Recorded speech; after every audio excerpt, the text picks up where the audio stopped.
Beziehungen sagen. Ich habe den Tag mit Bedacht in Yad Vashem begonnen. Ich habe dort der 6 Millionen Männer, Frauen und Kinder aus ganz Europa gedacht, die von Deutschen ermordet wurden, weil sie Juden waren. Das Trauma der Shoah ist ein unauslöschlicher Teil der israelischen Identität. Auch für die Identität meines Landes bleibt sie prägend und sie muss auch prägend bleiben. Wir werden die Erinnerung immer lebendig halten an dieses monströse Verbrechen, das Deutsche am jüdischen Volk begangen haben. In Yad Vashem, an diesem Ort, ist mit Händen zu greifen, welche bleibende historische Verantwortung Deutschland trägt. Deutschland wird deshalb immer für die Existenz und die Sicherheit Israels einstehen. Das gehört zum unveränderlichen Wesenskern unserer Beziehungen. Das gilt für heute, das gilt für morgen und das gilt für immer. Und nun, nach den schrecklichen Terroranschlägen der Hamas am 7. Oktober 2023 hat sich Deutschland erneut und klar fest an die Seite Israels gestellt. Wir haben mit dem israelischen Volk um die Toten getrauert. Wir haben mit ihnen um die Geiseln gebangt und gerungen, unter denen auch zahlreiche deutsche Staatsangehörige waren. Israel hat das Recht und geradezu die Pflicht, seine Bürger und seine Existenz gegen diejenigen zu verteidigen, die dem demokratischen jüdischen Staat das Existenzrecht immer wieder absprechen. Kein Staat kann es hinnehmen, dass seine Bürger, wie etwa in den Kibbutzim um Gaza, von islamistischen Terroristen ermordet, entführt und gefoltert werden. Deshalb haben wir ihnen beigestanden, auch als sich im Verlauf des Gaza-Krieges viele abgewandt haben. Im Verlaufe dieses langen Krieges hat uns aber das Vorgehen der israelischen Regierung auch in ein gewisses Dilemma geführt. Deutschland muss für Israels Sicherheit einstehen. Und Deutschland muss für Menschenwürde und Recht einstehen, die den Kern unserer Verfassung, gerade nach Shoah und Weltkrieg, ausmachen. Als Land im Krieg, als demokratischer Rechtsstaat musste sich Israel in seinem militärischen Vorgehen eben auch am Völkerrecht messen lassen. Dabei dürfen wir zugleich nie vergessen, von wem die Aggression ausging, der militanten Hamas, die sich eben nicht um Menschenleben und Völkerrecht schert. Angesichts des schweren Leids, das die Zivilbevölkerung Gazas erfahren hat, mussten wir hier auch Zeichen setzen. Inzwischen haben wir, dank der Vermittlung von Präsident Trump, einen Waffenstillstand in Gaza. Es gibt immer wieder Rückschläge, aber der Krieg, der 2 Jahre lang gewütet hat, ist zu Ende. Und ein dauerhafter Frieden ist möglich. Die Heimkehr der letzten überlebenden Geiseln, unter ihnen deutsche Staatsangehörige, hat uns berührt und auch beglückt. Jetzt muss gelingen, und darüber haben wir beide gesprochen, die zweite Phase des Friedensplans zu verwirklichen. Deutschland hilft. Wir haben Offiziere und Diplomaten in das zivil-militärische Zentrum in Kiryat Gat entsandt. Wir leisten humanitäre Unterstützung für die Menschen in Gaza, die weiter unter sehr prekären Umständen leben. Wir werden zum Wiederaufbau beitragen. Vor allem werden wir uns weiter diplomatisch engagieren, damit der Frieden kommt. Dabei steht fest, es kann in Gaza keine Rolle für die Hamas geben. Von Gaza darf eben keine Gefahr für Israel mehr ausgehen. Wir dürfen jetzt nicht zu kurz springen und denken. Nach den Traumata des Krieges, die Israelis wie Palästinenser durchlitten haben, müssen wir das Fundament einer neuen Ordnung hier in der Region legen. Einer neuen Ordnung, in der Israelis, Palästinenser und arabische Nachbarn dauerhaft in Frieden, Freiheit, Sicherheit und Würde leben können. Wir arbeiten mit an dem Ziel eines neuen Nahen Ostens, in dem auch der Staat Israel als Teil seiner selbst anerkannt wird und auch angenommen wird. Unsere Überzeugung lautet, die perspektivische Gründung eines palästinensischen Staats an der Seite Israels eröffnet vermutlich die beste Aussicht auf eben diese Zukunft. Eine Zwei-Staaten-Lösung wird sich nur durch Verhandlungen verwirklichen lassen und sie wird am Ende dieser Verhandlungen stehen. Aber diese Verhandlungen sind eben jetzt notwendig. Die deutsche Bundesregierung bleibt bei ihrer Auffassung, dass die Anerkennung eines palästinensischen Staates am Ende und nicht am Anfang eines solchen Prozesses stehen kann. Die Bundesregierung leistet deshalb der palästinensischen Autonomiebehörde Hilfen. Man kann diese Behörde in vielem zu Recht kritisieren. Ich tue das auch. Ich habe darüber auch gestern Morgen mit Präsident Abbas gesprochen. Aber gerade jetzt, da es Reformansätze gibt, sollten wir unterstützen. Zur Wahrheit gehört auch, meine Damen und Herren, dass es aus unserer Sicht keine Annexionsschritte im Westjordanland geben kann, keine formellen, keine politischen, baulichen oder sonstigen Maßnahmen, die in ihrer Wirkung auf eine Annexion hinauslaufen. Nun lassen Sie mich abschließend noch ein Wort zur deutschen Debatte über Israel hinzufügen, die in den letzten Monaten geführt worden ist. Kritik an der israelischen Regierung ist möglich und manchmal vielleicht sogar notwendig. Das ist so zwischen freien Gesellschaften und offenen Demokratien. Das halten die Beziehungen zwischen Deutschland und Israel auch aus. Aber Kritik an der Politik der israelischen Regierung darf nicht als Vorwand für Antisemitismus missbraucht werden, schon gar nicht in Deutschland. Auch das zählt zu unserer geschichtlichen Verantwortung. Ich wünsche dem israelischen Volk, dass nun nach schweren Jahren von Terror und Krieg eine bessere Zeit beginnt. Ich wünsche es Ihnen, Herr Ministerpräsident, dir, lieber Bibi, dass die Entscheidungen getroffen werden, die zu Frieden und guter Nachbarschaft in der Region beitragen. Deutschland wird dabei, wie ich gesagt habe, in tiefer Freundschaft an der Seite dieses Landes stehen und ich persönlich auch. Herzlichen Dank noch einmal für die großartige Gastfreundschaft und für das gute Gespräch, das wir miteinander hatten. Thank you, Chancellor Friedrich. It's good to welcome you and your delegation to Jerusalem, not for the first time, but as you say, the first time as Chancellor. We had the opportunity between these visits to speak many times on the phone. And I have to tell you, I speak to many world leaders. When I speak to Friedrich Merz, it's an open, honest conversation, even when we have disagreements, and often we have agreements. But these are open conversations between friends and people who respect each other. I have to say that I took note not only of our differences, but also the forthright statements that you made about what Israel is doing for the rest of humanity. You said that during the Rising Lion operation, our 12-day war with Iran. You said it just now in Ankara, quite forcefully. And I think these and other statements are very important because they reflect a deeper commitment which expresses the intertwined destinies of Israel and Germany.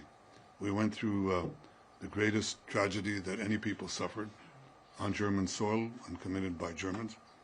And the generations that followed the Holocaust were understood that there was a special moral commitment to enable the Jewish state, the Jewish people, to recover from this horror. And Germany was committed and remains committed to Israel's security in many important ways. What has happened since the rise of the Jewish state is that we have been able to fend off our enemies, and in order to do that, we developed capacities that now enable us to reciprocate. Not only does Germany work in the defense of Israel, but Israel, the Jewish state, 80 years after the Holocaust, works for the defense of Germany. And that is a historical change that comes at the time of great international turbulence and change. We discussed the ways that we can continue this defense cooperation in a changing world, but it's not only cooperation in military matters. We discussed the cooperation in technological matters. Israel and Germany are two of the most advanced economies in the world. We have extraordinary people, extraordinarily gifted people, and in the field of high technology, high-tech, deep tech, AI, quantum, all these things that are going to change the face of this planet and the future of humanity. These are things where we are ranked very high. But together, cooperating in this, we'll rank even higher. There's not much space to go. But I think that working together, we can not only better the citizens of Israel and Germany, but I think we can better the world and our immediate neighborhood, the Middle East. So we discussed that, and we are ready to seize the future together. This will help peace. We are at the point where we believe that peace opportunities are at hand. The Iran axis has been battered. It was the major engine of disruption in the negative sense, of terrorism, of extremism and fanaticism, and it's definitely been relegated to a back seat. So now opportunities for peace are there. We tend to exploit them. I'm going to discuss them with President Trump when I meet him later on this month. But we discuss them as well. And we discuss, of course, how to bring an end to the Hamas rule in Gaza, because that's an essential part of ensuring a different future for Gaza and a different future for us facing Gaza. We finished the first part, as you know, phase 1. We're almost there. We have one more hostage, deceased, Hani Gvili, a hero of Israel, to return here. And then we, very shortly, expect to move into the second phase, which is more difficult, or equally difficult. I would say more difficult because nobody believed that with our combined action, Israel's military action in Gaza City and President Trump's effective diplomatic action in bringing the Arab and Muslim world to press Hamas to give up the hostages, nobody believed that we would achieve it, but we did. And now we have a second phase, no less daunting, and that is to achieve the disarmament of Hamas and the demilitarization of Gaza. And as I mentioned to the Chancellor, there's a third phase, and that is to de-radicalize Gaza, something that also people believed was impossible. But it was done in Germany. It was done in Japan. It's done in the Gulf states. It can be done in Gaza too. But of course, Hamas has to be dismantled. These are challenges in front of us, but we do not shirk from them. We think we have great opportunities.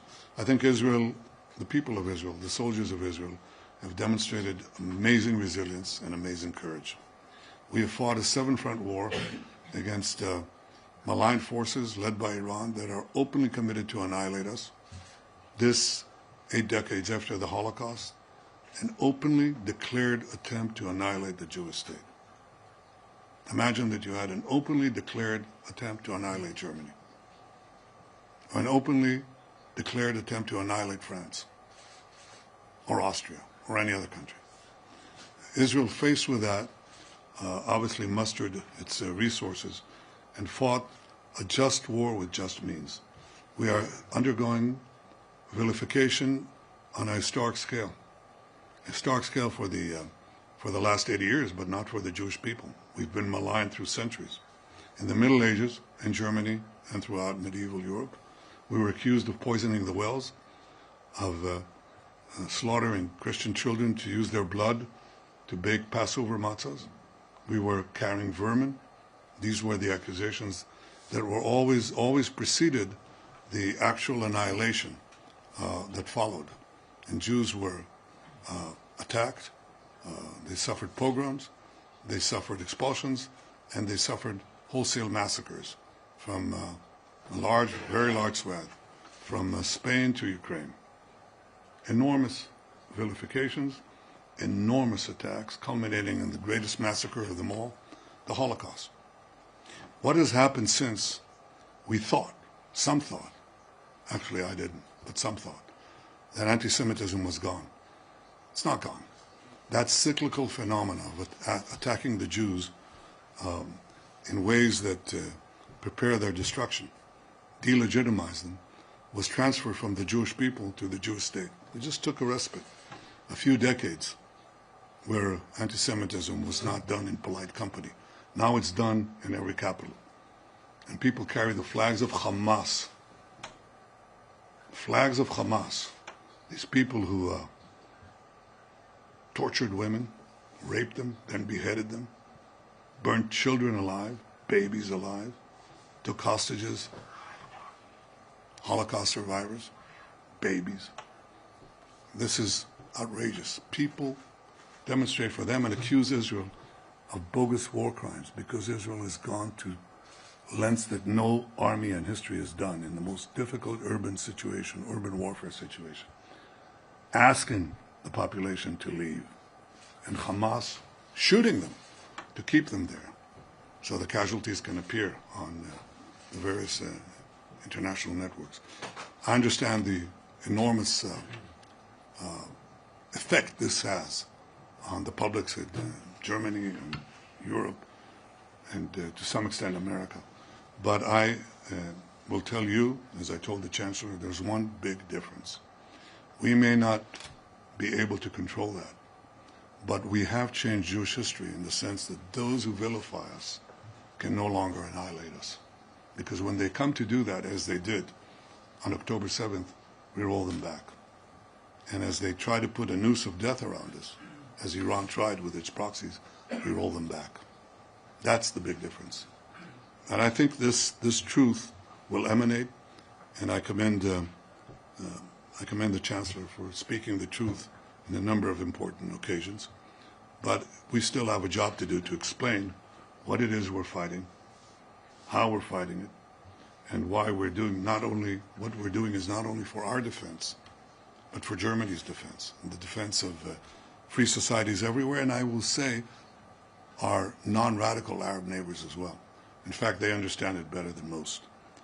On the question of two states, now we have a different point of view, obviously, because the purpose of a Palestinian state is to destroy the one and only Jewish state. They already had a state in Gaza, a de facto state, and it was used to try to destroy the one and only Jewish state.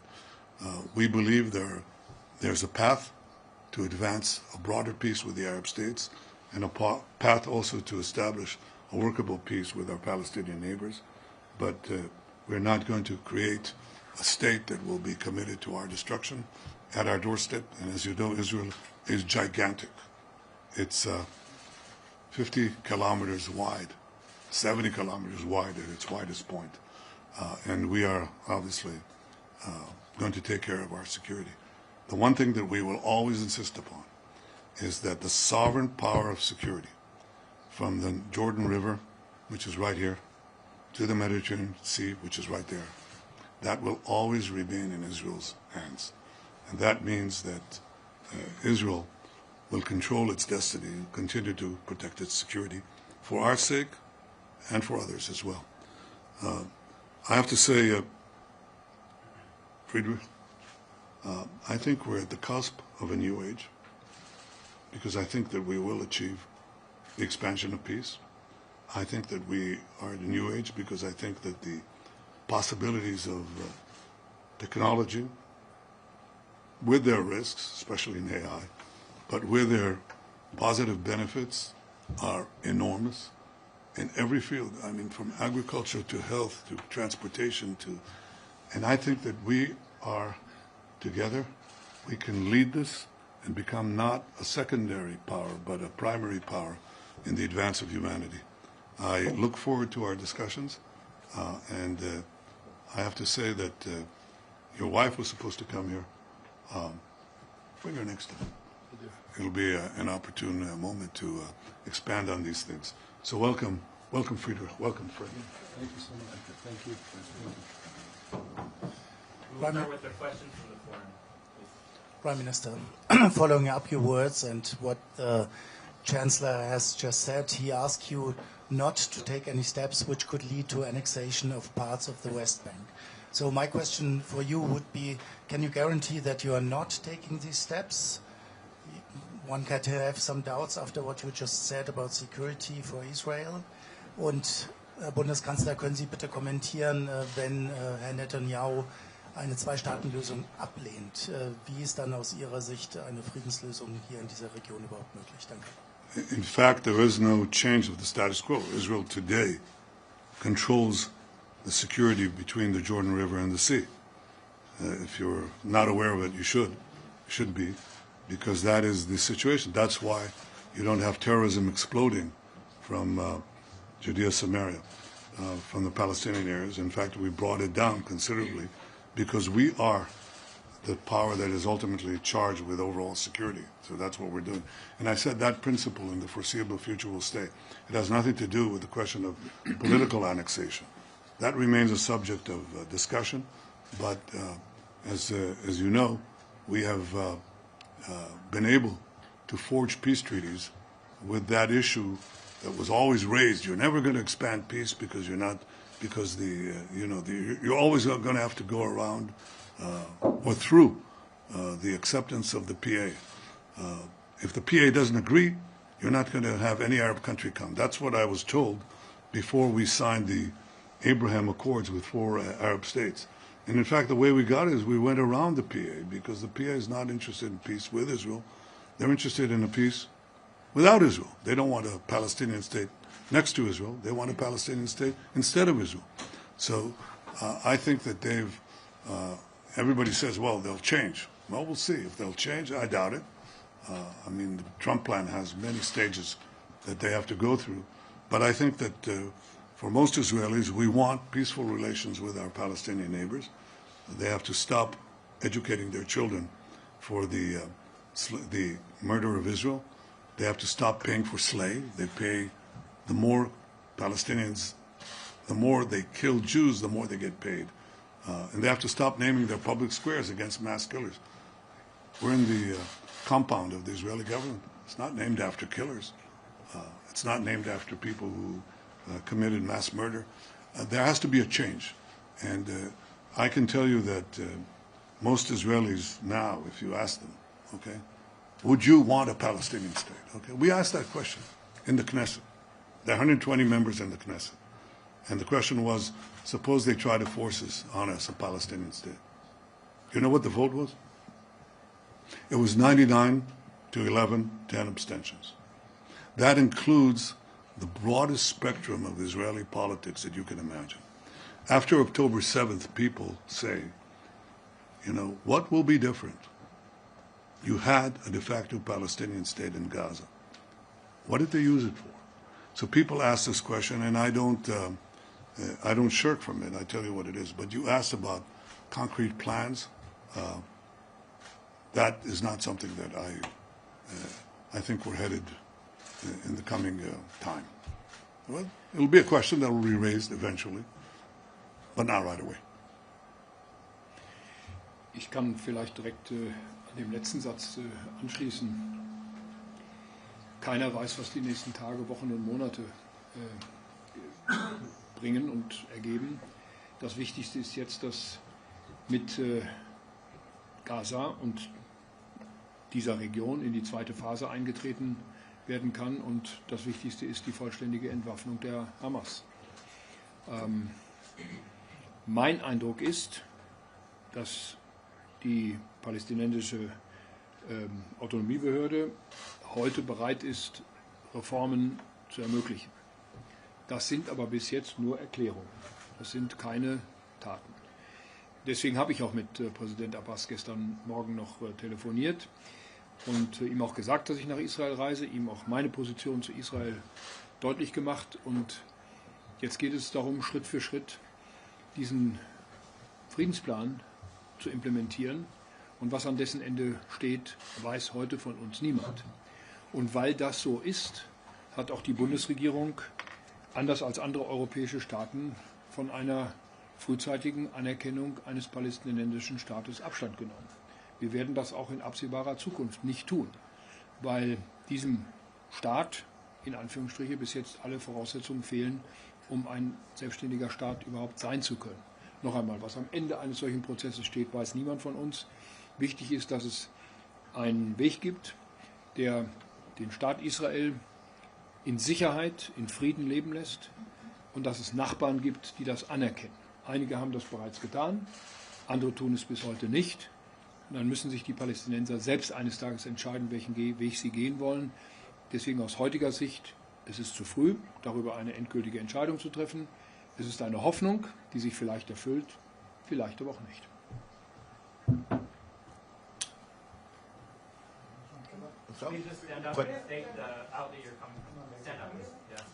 Prime Minister Netanyahu, the framework to end the war in Gaza. Tamir Morag, Channel 14. The framework to end the war in Gaza allowed Hamas 72 hours to release all the hostages, alive and dead.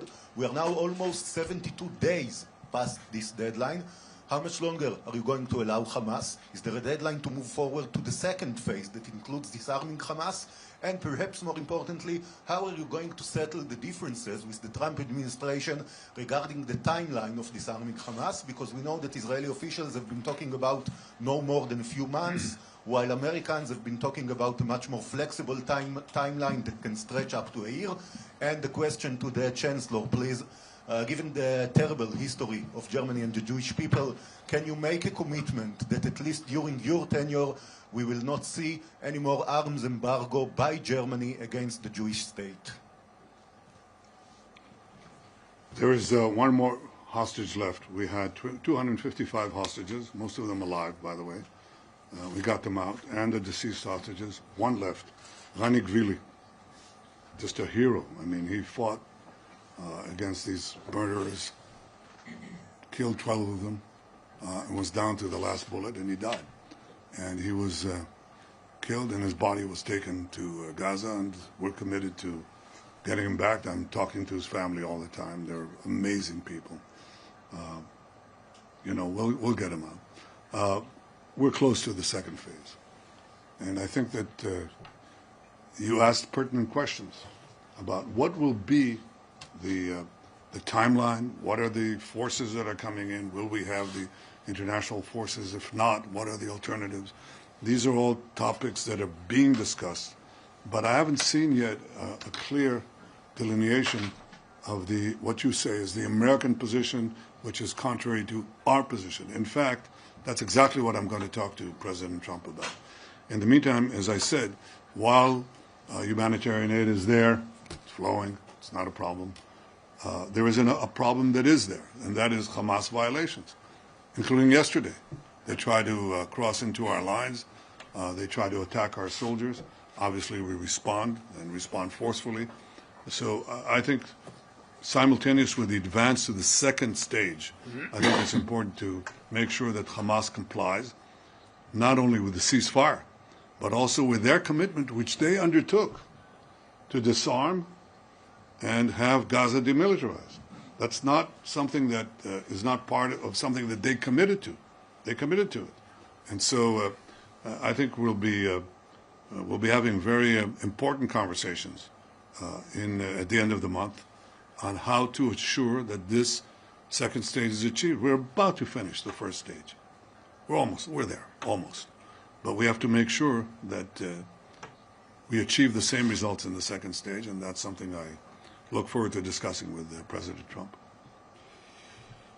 Die Entscheidung, die ich am 8. August 2025 getroffen habe, war den besonderen Umständen dieser Tage und Wochen geschuldet. Die Umstände haben sich geändert und deswegen gilt diese Entscheidung auch nicht fort. Das ist auch von der Regierung, auch von mir persönlich öffentlich gemacht worden. Und trotz dieser Entscheidung, die auf einen besonderen Sachverhalt ausgerichtet war, hat sich vorher und nachher an unserer sehr grundsätzlichen Haltung zu Israel und zur Sicherheit Israels, zur Unterstützung Israels, auch zur militärischen Unterstützung Israels nichts geändert. Und ich gehe davon aus, dass das nicht nur während meiner Amtszeit so bleibt, sondern dass dies jeden Bundeskanzler der Bundesrepublik Deutschland angesichts unserer Geschichte auch in den nächsten Jahrzehnten weiter binden wird. Daran wird sich nach meinem festen Willen niemals etwas ändern. Thank you. Michael Fischer, German Press Agency. Herr Bundeskanzler, das ist ja Ihr Antrittsbesuch in Israel als Regierungschef. Bei solchen Antrittsbesuchen ist es ja eigentlich üblich, den Gastgeber zu einem Gegenbesuch einzuladen.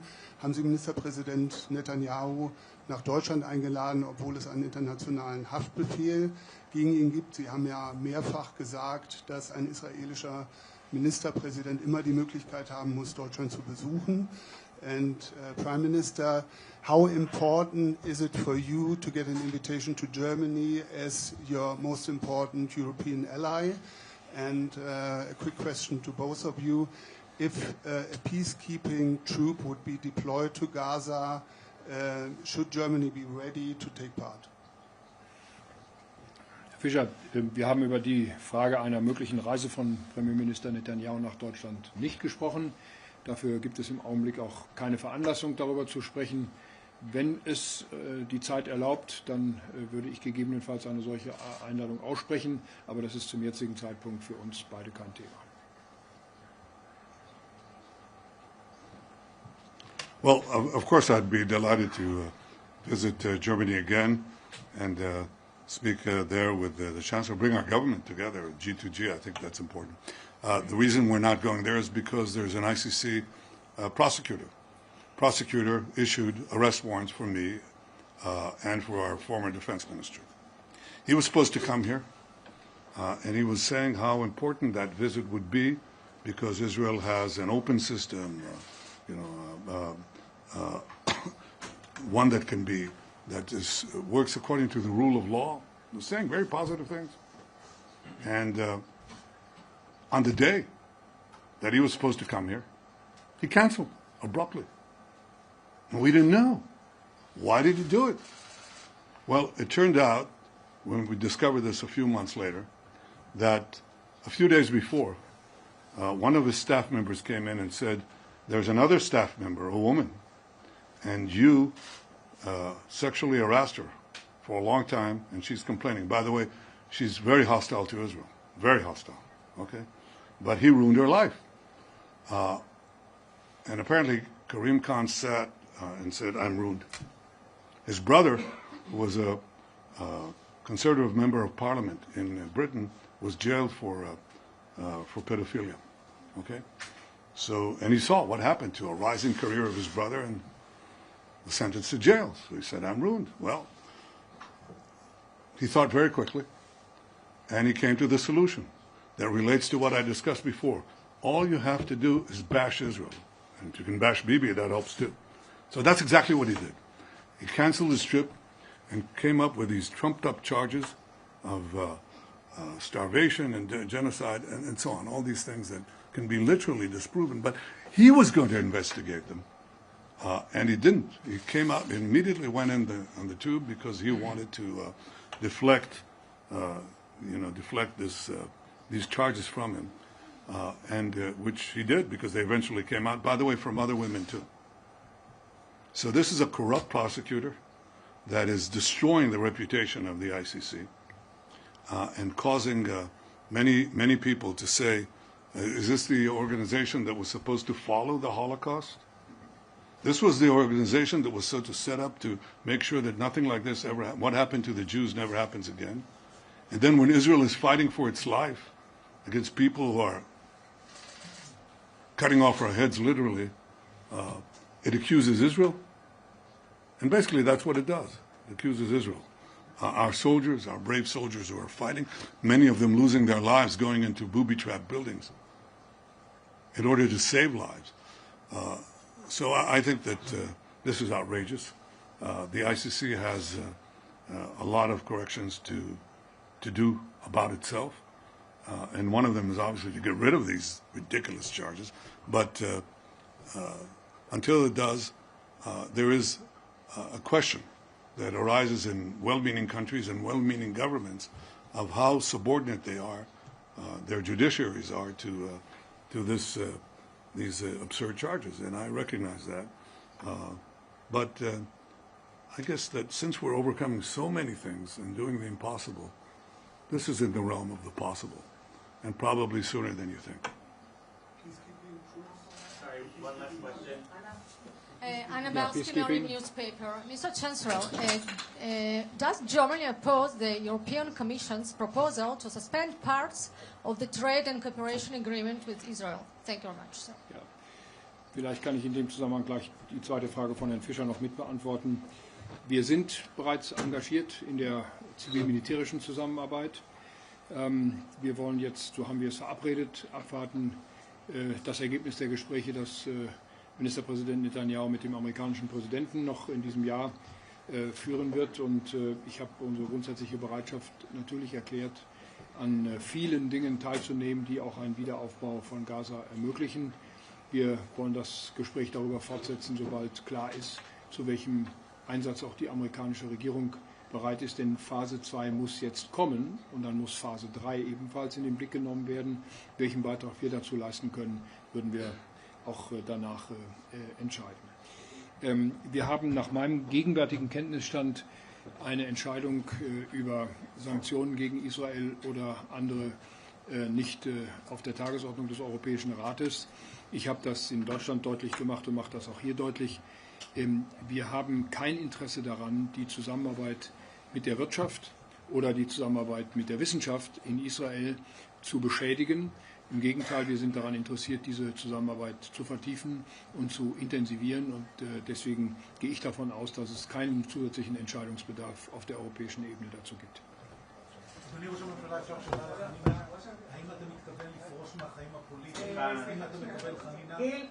No.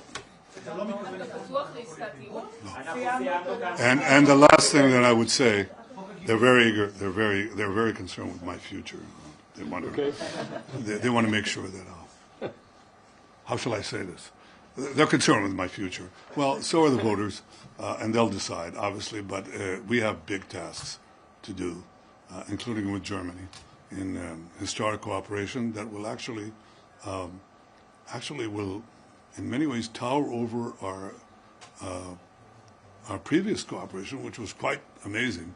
But that's not surprising because, as you can see, Chancellor Merz is a towering figure. Thank you. Thank you very much. Thank you. Normalization of Saudi Arabia before the election.